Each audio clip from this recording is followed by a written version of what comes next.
Bueno, vamos a hablar de epistaxis, que es un tema que nos quedó pendiente de la unidad de patología rinosinusal, que la vamos a definir como la salida de sangre por narinas o coanas proveniente de las fosas nasales, senos paranasales o cavum. Quiere decir que lo que define la epistaxis es el origen del sangrado y no la exposición del sangrado. Es una de las urgencias más frecuentes en la práctica médica.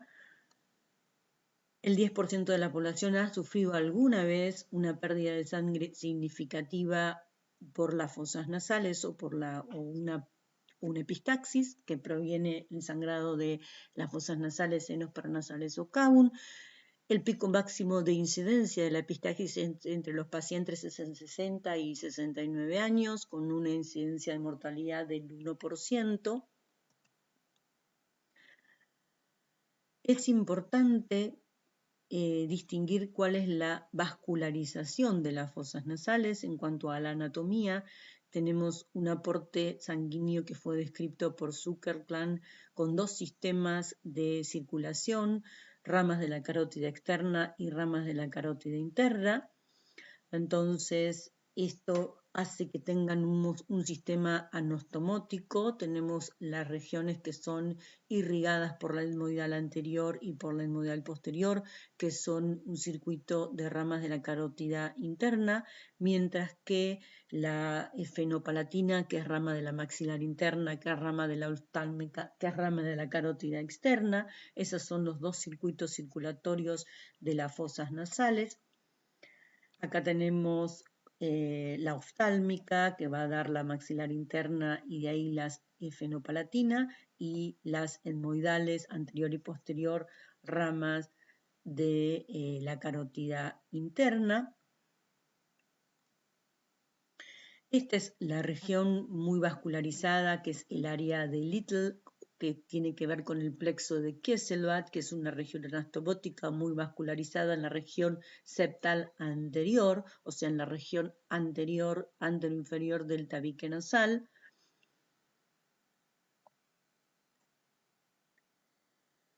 Podemos clasificar las epistaxis de acuerdo a las causas, en si viene asociada a causas locales, si viene asociado a enfermedades neoplásicas, si viene asociado a dolencias hematológicas o si viene asociada a otras causas como pueden ser las enfermedades sistémicas o los traumatismos o enfermedades congénitas como el Rindu-Osler. Vamos a la clasificación de Montgomery, que nos la clasifica de acuerdo al origen del sangrado en anteriores, posteriores o superiores. Las más frecuentes son las epistaxis anteriores, con el 90% de frecuencia. Las causas locales pueden ser traumatismos, pueden ser inflamaciones como la rinitis, pueden ser introducción de cuerpos extraños en los niños o en los adultos, pueden ser tumorales como son los fibroangiomas nasojuveniles en los pacientes jóvenes o tumores como epidermoides, rinosinusales o nasales o tumor de Cavum maligno, carcinomas de Cavum. Epistaxis postquirúrgicas en pacientes que han sido sometidos a una turbinectomía o una antrotomía y entonces no queda puede tener una epistaxis postquirúrgica, o en enfermedades específicas como las coagulopatías o como el Rindu-Osler. Acá tenemos una lesión en el vestíbulo nasal con una congestión, nos origina una epistaxis anterior. Acá tenemos un tumor de la rinofaringe, entonces esto generalmente está asociado a una epistaxis unilateral. Siempre asociamos la unilateralidad con las lesiones tumorales. Los tumores que son muy sangrantes, muy vascularizados, como el angiofibroma nasojuvenil, es un tumor benigno, pero que se manifiesta muchas veces como sangrado posterior o anterior, de acuerdo a la magnitud del tumor. El Rindu-Osler, que es una lesión vascular sistémica, genética, o sea, tenemos el antecedente familiar, con las lesiones múltiples vasculares en la piel, también en la mucosa y también en la mucosa de las fosas nasales. Tenemos causas generales, o sea, las causas locales, las causas generales cardiovasculares como la hipertensión arterial en el primer puesto como la más frecuente en la epistaxis de los adultos, las hepatopatías, las insuficiencias renales, las patologías hematológicas, las enfermedades del colágeno, los problemas de avitaminosis, las infecciones generalizadas o localizadas, los síndromes febril asociados a esas infecciones que generan vasodilatación de las mucosas y por eso puede generar sangrado. El 30% de los casos no se puede establecer la causa de la hemorragia, podemos identificar si es anterior o posterior, pero no saber por qué fue lo que le dio origen. ¿Cómo hacemos el diagnóstico? Hacemos una anamnesis donde tenemos que preguntar la frecuencia, donde tenemos que preguntar los antecedentes sistémicos, si tiene hipertensión arterial, si tiene antecedentes familiares de Rend-Wolfler, si está anticoagulado. La rinoscopía anterior nos va a permitir verificar si hay una lesión de la mucosa anterior de la fosa nasal, sea de la pared externa o de la pared interna, identificar la lesión. El examen de faringe nos va a permitir ver si la epistaxis es anterior o posterior, si vemos que hay sangrado posterior, si hay lesiones en la faringe. La rinoscopía posterior nos va a permitir ver las coanas y la rinofaringe, o sea, la parte posterior de la fosa nasal y la rinofaringe, y métodos complementarios diagnósticos como pueden ser las endoscopías, las nasofibroscopías para evaluar bien el trayecto rinosinusal o las radiografías o las tomografías computadas para ver lesiones de los senos paranasales.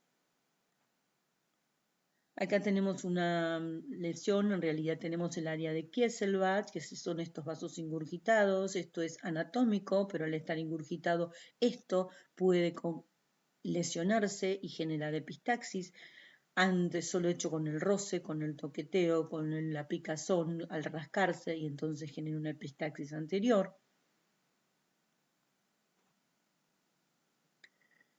En primera instancia, lo que tenemos que tener presente, que es importante, que debemos resolver primero la urgencia, que es el sangrado, el cuadro clínico de la epistaxis, antes de establecer cuál es la etiología. En muchos casos esto va como que es asociado, por ejemplo, en los pacientes que tienen hipertensión arterial, es un paciente que viene con un sangrado que puede ser anterior o posterior, tenemos que cohibir la hemorragia y también controlar la presión arterial porque muchas veces un taponaje es incontinente en un paciente que sigue hipertenso. Así que eso estaríamos como que deberíamos tratar de resolver las dos causas al mismo tiempo. Mientras que en las otras causas que todavía no identificamos la razón, hay que cohibir la hemorragia para mantener hemodinámicamente estable al paciente y después hacer la investigación del porqué del sangrado. Para hacer los tratamientos locales tenemos varias herramientas, como puede ser la cauterización química, que se hace habitualmente con nitrato de plata o con ácido tricloroacético, la cauterización eléctrica, el taponaje anterior, el antero-posterior de Belloc o el tratamiento quirúrgico. Vamos a hablar de cada uno de ellos. Cuando hablamos de la cauterización con medios químicos, pensamos en nitrato de plata o el ácido tricloroacético. Habitualmente usamos una perla con un alambrecito finito, porque las lesiones generalmente las que vamos a cauterizar son lesiones circunscriptas, o sea, cuando usamos una cauterización o cuando usamos un taponaje, cuando yo tengo una lesión circunscripta que no sangra en el momento, voy a cauterizar con nitrato de plata o con ácido tricloroacético. Si está sangrando en el momento, voy a tener que usar el galvano cauterio, o sea, electrocoagularla, porque no permite, el nitrato no pega, entonces al no pegar no me sella el vaso. Y si tengo un sangrado en napa, que yo no puedo visualizar que es donde está sangrando y tengo que cohibir esa hemorragia, pongo un taponaje anterior o posterior, o anterior o antero-posterior, de acuerdo al origen del sangrado. Entonces, así es como me queda la lesión que yo cautericé con nitrato de plata. Generalmente si yo tengo una lesión central, primero lo que hago es rodearla con el nitrato y luego cubro todo para que me quede sellado. Esto lleva determinadas indicaciones al paciente, que no puede estornudar, por la nariz. En principio tiene que taparse la nariz para que esta escara no se libere antes del tiempo de poder sellar bien el vaso, así que aproximadamente 3 o 4 días, de que no se sople la nariz, es decir, no se suene la nariz, porque eso también puede hacer que la escara desprenda y entonces también que provoque el sangrado. O sea, hay que darle ciertos cuidados al paciente para que mantenga esta escara una determinada cantidad de días para que sea efectiva la cauterización. Si no, lo hacemos con el galvanocauterio. Generalmente esto se hace, por ahí vemos una lesión vascular, arterial, que late, perfectamente se identifica, entonces no podemos sellarlo con el nitrato ni con el ácido tricloroacético, entonces hay que hacerlo con el eléctrico. Es molesto, no se hace en los chicos, se hace en los adultos con anestesia nada más que local, que a veces lo que nos permite la anestesia local con vasoconstrictores es identificar el lugar de sangrado, entonces se toca el vaso y se lo sella. De la misma manera se puede usar con crioterapia, que es con frío. Esta es la lesión cicatrizal inmediata que queda después de la cauterización. Acá vamos a hablar ahora entonces de un paciente que está sangrando, que sangra en napa, que no identificamos de dónde sangra puntualmente, entonces hay que hacerle un taponaje. Si sangra solamente anterior, hacemos un taponaje anterior, que es con gasa, en realidad es con venda, o sea, tiene que ser una gasa, pero continua, no pedacitos de gasa, vaselinada, que se colocan en la fosa nasal, tratando de ocupar todos los espacios porque lo que hace es comprimir para cohibir la hemorragia. Entonces, como lo ponemos con el Killian, hacemos una apertura con el Killian, o hay otros espéculos que son ortostáticos, entonces nos permite mejor introducir la gasa, siempre yendo bien atrás y cubrir todos los espacios. Podemos hacer de atrás adelante y cubrir todo, o directamente bien atrás hacer ascendente.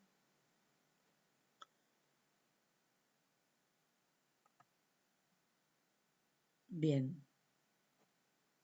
Si no tenemos balones o tenemos esponjas hemostáticas que se introducen en las fosas nasales, que se hinchan a estar en contacto con la sangre y entonces comprimen, o si no, balones simples o doble balones si tenemos un paciente que tiene un sangrado anteroposterior.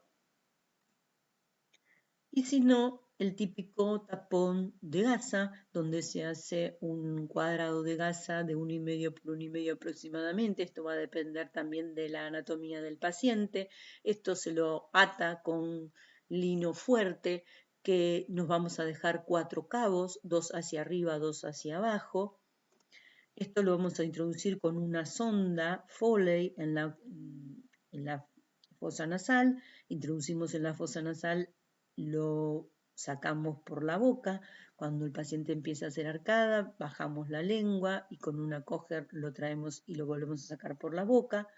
Una vez que lo tenemos en la boca, atamos 2 de los cabos al extremo inferior de la sonda y tironeamos del extremo superior de la sonda para retirar estos cabos por la fosa nasal de esta manera y impactamos la torunda de gasa con 2 dedos por la por la boca y lo ubicamos en la rinofaringe.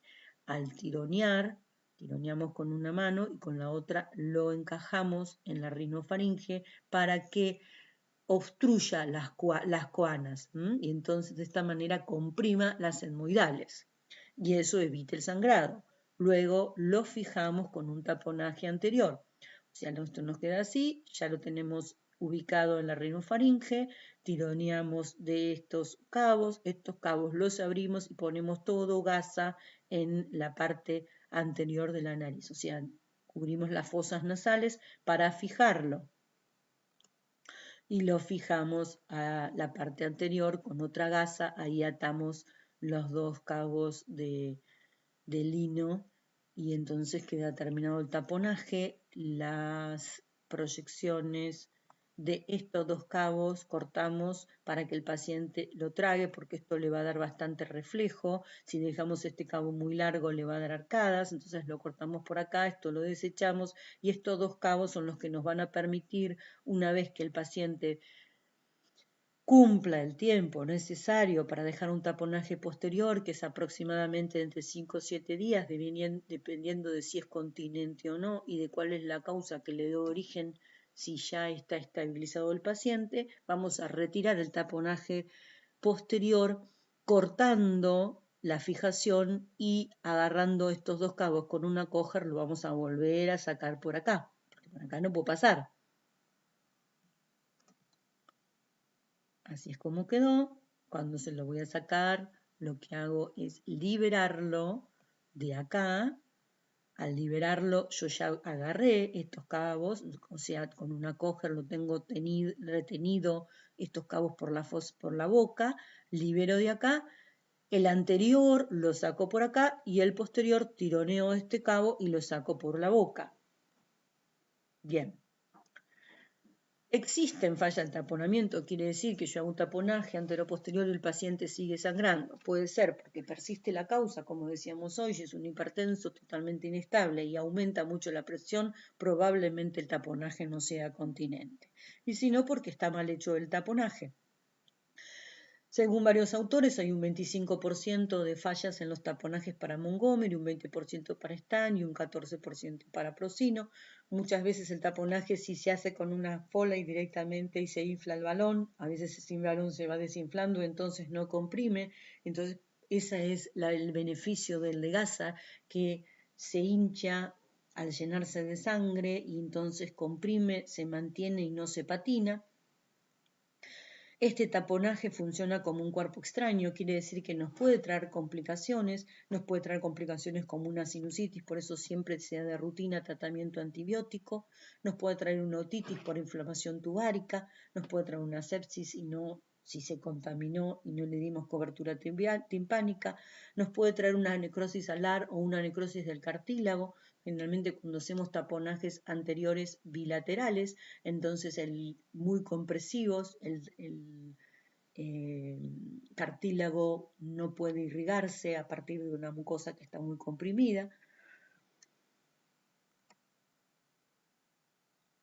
Cuando indicamos un tratamiento quirúrgico, cuando hay un fracaso del taponaje, o sea, el taponaje no es efectivo, cuando hay epistaxis recidivantes con una lesión circunscripta que puede hacerse una ligadura o una ligadura, o cuando hay una presencia de un tumor. ¿Cuáles serían? La electrocoagulación quirúrgica, la ligadura de la maxilar interna o la ligadura de la carótida externa o la ligadura de las etmoidales. Bueno, que quede como noción importante, primero, de que la epistaxis es una urgencia muy frecuente, es urgente, es frecuente, es importante porque tiene complicaciones sistémicas o puede tener complicaciones que requiera que el paciente baje mucho el hematocrito, que tenga que darle, transfundirlo y también que puede llegar a la muerte por esta patología. Bueno, terminamos.